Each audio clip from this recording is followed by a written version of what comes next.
তাই তাড়াতাড়ি করে কোনো মতে খাবার খেয়ে ওখান থেকে ভাগলাম। উফ, কি যে ভালো লাগছে না, হেব্বি লাগছে। তারপর বাসায় চলে এলাম। রাতে আর কিছু খেলাম না। যা খেয়ে এসেছি তা পেট থেকে এক কোণাও কমে নাই, তাই ঘুমিয়ে গেলাম। এক ঘুমে রাত কাবার। সকালবেলা ঘুম থেকে উঠে ফ্রেশ হয়ে নাস্তা করে কলেজে গেলাম। অনেক দিন কলেজ যাওয়া হয় না। কলেজে গিয়ে সোজা নিলয়ের আর বাকি সবার কাছে গেলাম। কিরে বন্ধু, কালকে যে ভাবের পিছন নিয়ে চলে গেলি, তারপর কি হলো বললেও না তো। আরে দোস্ত, আর বলিস না। কালকের বিকেলের মুহূর্তটা ছিল আমার জীবনের সব থেকে সুন্দর মুহূর্ত। তাই নাকি? তাহলে তো মনে হচ্ছে খুব জ্বালাইছিস পুলিশিনীকে। তার বলতে বেটা। কি করেছিস বল না। আমি পুলিশিনীর পিছন নিয়ে তারপরে সব ওদেরকে খুলে বললাম। ওরা তো হাসতে হাসতে শেষ। বন্ধু, তাহলে ভালোই প্যারা দিয়েছিস মেয়েটাকে। ইস, আরে বড় ভাই, এসব নিয়ে যখন কথা বলছি, মজা করতেছি, তখনই সিনিয়র ভাইরা এসে বলল, এখানে এত হাসাহাসি কেন? কেন ভাই, হাসা বারণ নাকি? কলেজে এত পোলাপান থাকতে এই বড় ভাইগুলো শুধু আমাদের ফ্রেন্ড সার্কেলের পিছনেই লাগে, নানাভাবে বিরক্ত করে। আমরা ছোট হয়ে কলেজে বাইক নিয়ে আসি, যেটা তাদের সহ্য হয় না, তাই সবসময় আমাদের সাথে এদিক সেদিক করে। ওই তুই কি বললি? ভাই সরি। ঠিক আছে, জোরে জোরে যেন আর হাসতে না দেখি। না, এখন আর সহ্য করা যাচ্ছে না। আমরা হাসলে ওদের কি?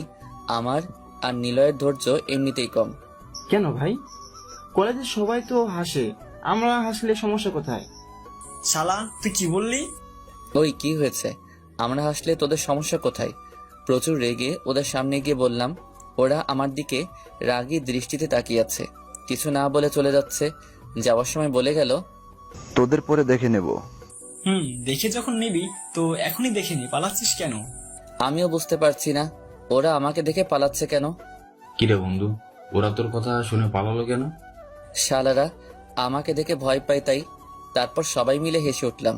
তখনই কে যেন আমার কাঁধে হাত দিয়ে আমার কলার চেপে ধরলো। সঙ্গে সঙ্গে আমিও পিছনে ঘুরতে ঘুরতে বলতে লাগলাম, কোন হালারে? তখনই ঠাস করে আমার গালে একটা থাপ্পড় পড়ে। পিছনে তাকিয়ে দেখি পুলিশিনী দাঁড়িয়ে আছে, আর থাপ্পড়টাও ওই মেরেছে। আপনি এখানে? বলার সাথে সাথেই গালে আরো একটা থাপ্পড় পড়ল। ও মা গো, বাঁচাও আমায়! পুলিশিনীকে দেখে আরিফ, নিলয়, সিয়াম ওরা সবাই কলেজ থেকে উধাও। তোকে আজ কেউ বাঁচাবে না। আমি কি করেছি? আমার সাথে আপনি এমন করছেন কেন? তুমি বুঝতে পারছো না তুমি কি করেছো। তোকে আমি সেদিনই বলেছিলাম এর ফল ভালো হবে না। প্লিজ আমাকে ছেড়ে দিন। তুই চল আজকে থানায়, তারপরে দেখতে পারবি কি সুন্দর করে তোর আদর যত্ন করি। এই বলেই পুলিশিনী আমার কলার ধরে টানতে টানতে কলেজের বাহিরে নিয়ে যেতে থাকে। কলেজের সবাই আমাদের দিকে অবাক চোখে তাকিয়ে আছে। প্লিজ ম্যাম, আমাকে ছেড়ে দিন। সকলে দেখছে তো? দেখুক, তোকে আমি সেদিনই বলেছিলাম বেশি বাড়াবাড়ি করিস না। না, সত্যি সেদিন খুব বাড়াবাড়ি করেছি। পুলিশিনী অনেক রেগে আছে। আমাকে আর কিছু বলতে না দিয়ে সোজা থানায় নিয়ে আসলো। থানায় আসার পরে করিম সাহেব, হাজতের দরজা খুলুন। তারপর হাজতের দরজা খোলা হলো, আমাকে ভিতরে নিয়ে গেল।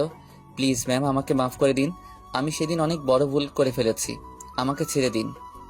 ছাড়বো তোকে অবশ্যই, তার আগে তোকে ক্রাশ খাওয়ার ঝালটা বোঝাতে হবে না। করিম সাহেবকে লাঠিটা আনতে বলল। এমন করবেন না ম্যাম, আমার সামনে এক্সাম। আমার সাথে ফাজলামো করিস, আমাকে ব্ল্যাকমেইল করার মজা তোকে বোঝাচ্ছি। একটি পুলিশ লাঠি দিয়ে গেল, আর পুলিশিনী লাঠিটা নিয়ে আমার এক পায়ে খুব জোরে একটা বাড়ি দিল। আমি সঙ্গে সঙ্গে মা গো বলে চিৎকার দিয়ে ফ্লোরে বসে পড়লাম। কিরে, এক বাড়িতেই ফ্লোরে বসে পড়লি? আরগুলা কোথায় নিবি? ওই কেউ এসে একে তুলে ধরো। প্লিজ ম্যাম, এমন করবেন না। আমি কখনো আর আপনার সামনেও আসবো না। এই চুপ, একদম জাস্ট চুপ। পুলিশিনী যে এত ভয়ঙ্কর হবে তা আগে ভাবিনি, তাও আবার এতটুকু সামান্য বিষয় নিয়ে। তারপরে কেউ একজন এসে আমার দুই বাহু ধরে তুলে ধরলো। তুলে ধরার সাথে সাথে পুলিশিনী আমার আরেক পায়ে খুব করে বাড়ি মারে। ও মা গো, দয়া করুন, আমাকে আর মারবেন না। আমাকে ইপটিজিং করা, ক্রাশ খাওয়া, খাবি ক্রাশ নে বেশি করে খা।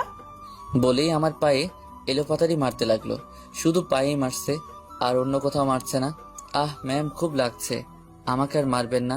বললাম তো, আমি আর কোনোদিন আপনার সামনে আসবো না। পুলিশিনী আমার কথার প্রতি উত্তরে কিছু না বলে জোরে জোরে আমাকে 3টা থাপ্পড় মারলো। তারপরে তার সর্বশক্তি দিয়ে ডান পায়ে বাড়ি মারলো, যার ফলে আমি আর দাঁড়িয়ে থাকার শক্তি